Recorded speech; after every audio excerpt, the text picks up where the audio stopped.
ప్రవీణ్ పగడాల ఎక్కడైతే చనిపోయారో అక్కడ కొవ్వొత్తులతో ఆయనకి శ్రద్ధాంజలి ఘటిద్దామని ఇచ్చిన పిలుపుని సక్సెస్ చేసినందుకు అక్కడికి వచ్చిన దాని గురించి ప్రార్థన చేసిన అది సక్సెస్ అవ్వాలకన్నా కోరుకున్న ప్రతి ఒక్కరికి కూడా ధన్యవాదాలు తెలుపుతా ఉన్నాను.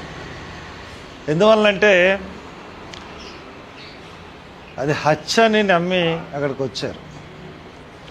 ఒకవైపు పోలీసులు సాధారణంగా దర్యాప్తు చేసి ఒక రిపోర్ట్ ఇస్తే దాన్ని అందరూ నమ్మాలి, నమ్ముతారు.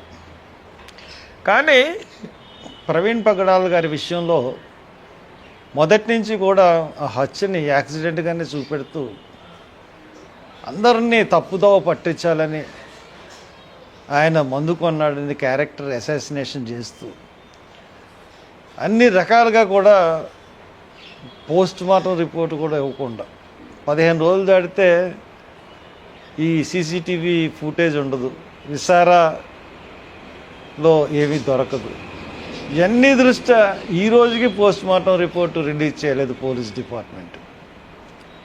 అందుగురించి నేను మొన్న ధైర్యం చేసి సంపాదించి పోస్ట్ మార్టం రిపోర్ట్ని రిలీజ్ చేశాను.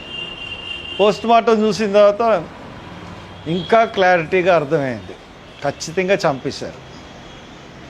హైదరాబాద్లోనే చంపేసి ఒక ఫేక్ గన్ని సృష్టించి తీసుకొచ్చారన్నది రాష్ట్రంలోని ప్రజలందరికీ అర్థమైంది.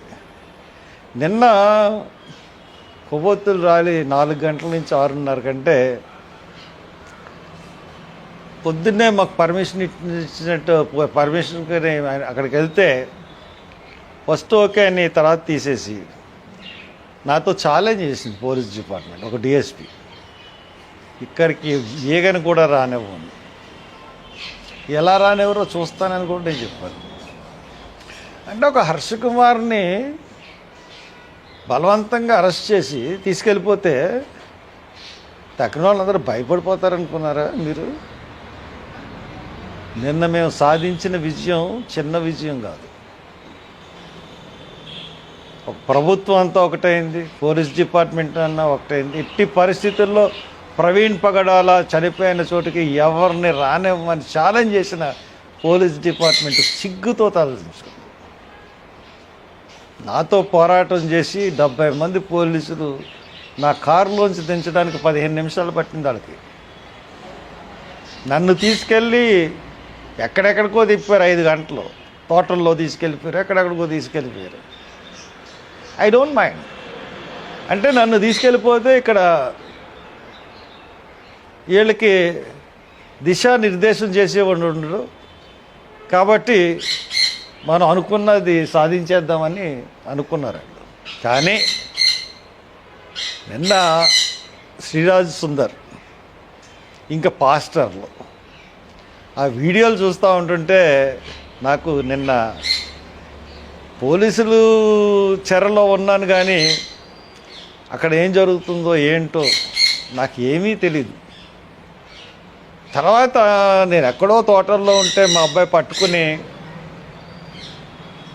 వచ్చాడు.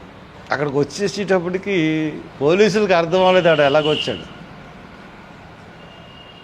వచ్చి వాళ్ళు గొడవ పడిపోతున్నారు, ఎవరిచ్చారు ఇన్ఫర్మేషన్ అని. మనకు గుండి మార్గాలు మనకు ఉంటాయి కదా. మొత్తం మీద అక్కడ బ్రహ్మాండంగా సక్సెస్ అయిందని చెప్పిన తర్వాత మీ ఇష్టం వచ్చిన సార్లు నన్ను ఉంచుకోండి, ఎన్ని గంటలని ఉంచుకోండి. నిన్న జనం కదిలిన తీరు, పాస్టర్లు అయ్యుండి పోలీసు మీద తిరుగుబాటు చేసిన తీరు. పాస్టర్లు శాంతి కాముకులే, క్రైస్తవులు శాంతి కాముకులే, సెక్యులరు మనస్తత్వం ఉన్న ప్రతి ఒక్కరు శాంతి కాముకులే. అవసరం వస్తే ఎలా తిరగబడతారన్నది నిన్న చూపించారు. మొత్తం పోలీసుని పెట్టి అడుగు ముందు నివ్వకూడరా నిలువరించడాన్ని చాలా ప్రయత్నించారు పోలీసు, కానీ ఓడిపోయారు. కంప్లీట్గా పోలీసులు మా చేతిలో ఓడిపోయారు. ఎంత సంతోషంగా ఉందంటే కంప్లీట్గా IG, mister SP, mister IG, all DSPs దేవుని సంకల్పం ముందు మీ ప్రభుత్వాలు ఎంత? ఆఫ్టర్ ఆల్ మీ ప్రభుత్వాలు ఎంత? మీ డిపార్ట్మెంట్ ఎంత? ప్రజా సంకల్పం, ప్రజల యొక్క మనోవాంఛ, హత్యని నమ్మి వచ్చిన వాళ్ళ పౌరుషం, దీని ముందు మీ పోలీస్ డిపార్ట్మెంట్ తుక్కు అయిపోయింది. ఛాలెంజ్ చేశారు నాకు, ఎట్టి పరిస్థితుల్లో ప్రవీణ్ పగడాల చనిపోయిన చోటకి ఎవరిని రానివ్వని. ఏమైంది? ఆఖరికి మీరు పారిపోయారు అక్కడి నుంచి. పారిపోయిన పరిస్థితి మీది. ఇప్పుడు కన్నా ఛాలెంజ్లు చేయకండి దేవుని కార్యక్రమాలతో. ఒకటి గుర్తుపెట్టుకోండి, ప్రజా సంకల్పం ముందు, ప్రజల వాంఛ ముందు మీరు నిలబడలేరు. ప్రభుత్వాలు నిలబడలేవు, ప్రజలు నిలబడలేవు. ఈ కేసులో సెంట్రల్ గవర్నమెంట్కి హస్తం ఉంది, స్టేట్ గవర్నమెంట్ హస్తం ఉంది. అమిత్ షాకి, చంద్రబాబు నాయుడుకి, మోడీకి కూడా ఈ హత్య గురించి తెలుసు. లేకపోతే ఇక్కడ చనిపోతే అక్కడ ల్యాప్టాపు లేకపోతే ఐప్యాడ్ ఎందుకు తీసుకెళ్తారు? ఇక్కడ ల్యాప్టాప్ ఎందుకు స్వాధీనం చేసుకుంటారు? ఫ్రీడమ్ ఆఫ్ రిలీజియన్ గురించి ఫైట్ చేస్తున్నాడు కాబట్టి, అతని దగ్గర అపారమైన జ్ఞానం ఉంది కాబట్టి, ఈ కేసులో ఇతను ఎట్టి పరిస్థితుల్లోనూ మనం తీయకపోతే మాకు అన్ని ఆటంకాలని చెప్పి అతను తొలగించారు. అయినా పర్లేదు, దేవుడు ఇంకో రూపంలో మాకు సహాయపడతాడు. కాబట్టి ప్రవీణ్ పగడాల చిరస్థాయిగా క్రైస్తవుల గుండెల్లో ఉండిపోతాడు, సెక్యులర్ వాదుల గుండెల్లో ఉండిపోతాడు. కాబట్టి ఈ విజయాన్ని ఈస్టర్ పండుగ దినాన క్రైస్తవులకు అందరికీ అర్పిస్తూ సెలవు తీసుకుంటాం.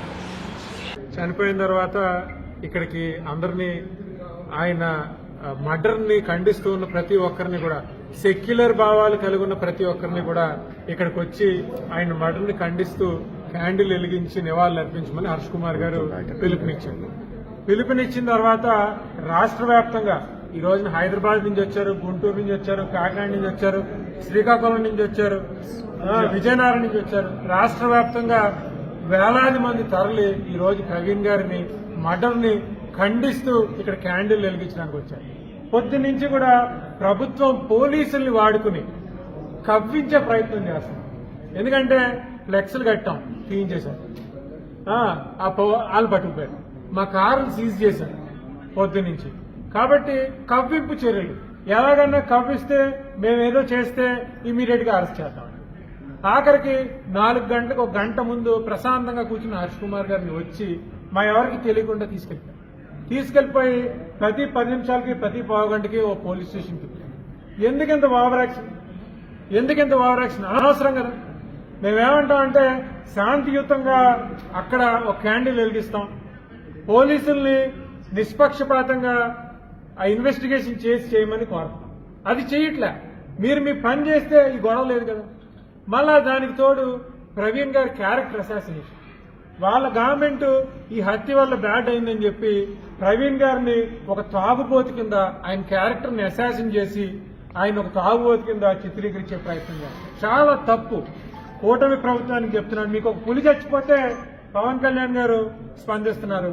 పవన్ కళ్యాణ్ గారి చిన్న అబ్బాయి చనిపోతే, చనిపోలేదు, ఆయనకేదో చిన్న గాయం జరిగితే, ప్రమాదంలో ఇరుక్కుంటే అందరూ ప్రార్థన చేశారు, అందరూ పూజలు చేశారు, అందరూ మాస్క్ వెళ్ళారు. అటువంటిది ఒక మంచి సామరస్యమైన పరిస్థితులు ఆంధ్రప్రదేశ్లో ఉంటే, మరి దాన్ని దాటి మత విద్వేషాలు ప్రోత్సహించేది కూటమి ప్రభుత్వం. కాబట్టి మతానికి కులానికి సంబంధం లేకుండా ఒక మనిషి చచ్చిపోయాడు. ప్రవీణ్ అన్నిటికన్నా ముందు ఒక మనిషి. కాబట్టి ఆ మనిషి చచ్చిపోయాడు, దాన్ని ఖండిస్తూ అందరూ క్యాండిల్ వెలిగించడానికి వచ్చాం. ప్రశాంతంగా వేలాదిగా రాష్ట్ర వ్యాప్తంగా వచ్చారు. నా వెనకాల వాళ్ళు అయితే పంజాబ్ నుంచి వచ్చారు చూసి. కాబట్టి నేను అడిగేది ఏంటంటే ఒకటే, నిష్పక్షపాతంగా చేయండి, ఇన్వెస్టిగేషన్ చేయండి, దోషుల్ని పట్టుకోండి, ఒక నమ్మకం క్రియేట్ చేయండి. అప్పుడింత రాద్ధాంతం జరగదు కదా. ఎప్పుడైతే హర్ష్ కుమార్ గారిని అరెస్ట్ చేసి లేదంటే ఈ రకమైన కవ్వింపు చర్యలు తీసుకుని దీన్ని అణిచివేద్దామని చూస్తారో ఖచ్చితంగా దీనికి 100 రెట్ల ఇది వస్తాయి.